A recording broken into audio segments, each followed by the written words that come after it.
þegar allt fór upp böndunum þarna í janúar 2009, Já, þá var ég að koma bara úr ráni, úr apóteki, já, þar sem einhver fíkill hafði náttúrulega bara í leitað efnum, bara snappað og rændi bara staðinn og ég verið að leita hérna fingraförum og skóförum og tryggja upptökur.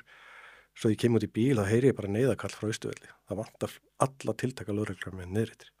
Og ég hugsa, þótt ég sé í rannsókn, það þýðir ekkert fyrir mig að slökka bara talstöðinu og bara fara bara heim og láta eins og ég hef ekki heyrt þetta. Ég er lögga, þarna eru margir sko vini mínir. Fólk sem var með mér í lögregluskólanum og er búin að þekkjast yfir 20 ár. Þannig ég fer hérna niðritir og þegar ég kem að stöðuna og sækja mig búna var til einhver gamall hjálmur, engin hlíðabúnaður og ég fekk langa kilfu, táragasgrímu, svo var ég bara að fara niðritir. Og leiði ég kem niður á Alþingi þá var bara, hörðu, það búið að taka ákvörðun, við erum að dreifa mannfjöldunum, við ætlum að nota táragas í fyrsta sinn síðan 1949. Og ég hugsaði bara, ok, ég get ekki bakka út á svona staðum og ég ætla ekki að skilja það eftir. Hver manneskja skiptir máli, við virkum fleiri heldur við raunverulega vorum.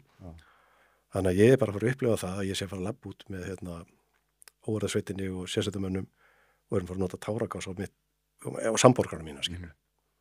Og við gerum þetta og maður fann alveg hjartað alveg byrja að hamast og maður heyrði illa í talstöðinni þegar það var svo mikið læti og svo var þessu skotið en svo bara breyttist vindáttin. Mannfjöldin dreifðist aðeins, við löpum rólega tilbaka og sagði, nú hlýtur þetta að vera búið. Skýta kvöld úti og engin mittur hérna og þetta hlýtur við lagi. Vindátti breyttist og fólki kom ennþá reiðara tilbaka og fór að grýta okkur með múrsteinum og öllu saman. Og við endum hérna... Og hvað þýddi að vindáttin breyttist? Fór gasið yfir ykkur eða? Nei, það bara fór bara eitthvað út í buskan, bara út að hafa út eða eitthvað, sko. Já, ég skil. Og hérna... Það er ekki tilætlaðan árangur. Alls ekki. Og hérna, þannig að við erum hérna, mann ekki hvað, við vorum 14 kannski sem erum eiginlega við upp að nýri byggingunni, inganginum, með bakið eiginlega upp í vegg. Ég er í aftarlínu, það sé ekki við neitt í brynju, það fann ég alveg grjótið, fyrst lendi í vegnu og svo í bakið af mér, sko. Já. Og þeir voru með skjaldasveitirinn fyrir framann og við erum enda 3-4 fyrir aftanlínuna og svo allt í einu sé ég svona út undan mér að sá sem stóð við hliðina með hann bara svona sunka niður. Og ég svona kíkja á hann og sé bara, heyrðu, vá. Og starðar hann hellusteinn. Hann fekk hann í svona hliðina hausnum og við mynd svo mörgum setna viktum við svona stein, þetta er 3,4 kíló. Þetta er grýtt í mann og við allan að, ég og svo sem var hérna stýrið aðgerðum, við draugum að með okkur fyrir hotnið og varum að komast inn í hliðaringang. Og í því þá var að rigna yfir okkur og ég fekk í öxlina mér. Þannig ég missi kilvina, greip hana með vinstri og bara reyndum að hraða okkur svo við gátum inn í hús. Þetta hefur verið svakalega upplifun.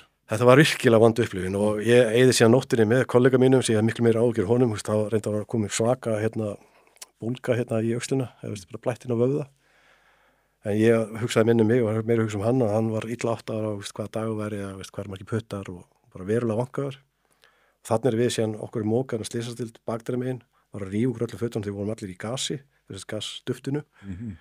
Og sama tíma sé ég fólk sem var að koma að láta skóla sig líka, mótmælendur, skilur. Það voru svona skrítin tilfinning. Og ég kem ekki heim fyrir undir morgun, sko, og leggst bara í sófan heima en verkjaður og einhvern veginn ringlaður og reiður, pirraður hafa lent í þessum aðstæðum. Og hafði heyrt hann upp á slysastild, það hafði fleiri slasast, bæði við Alþingi fyrir fram að stjórnarráðið. Þannig að, og það var ekkert að þessum tíma, það voru ekkert að vinna almennilega úr þessu. Þannig að ef ég fór að sjá fréttaflutning í lok árs 2009 vera að rifja upp þessi mótmæli, það stóði upp eða slökkti. Ég bara gat ekki horft á þetta, ég nefndi ekki að endurupplifa þetta.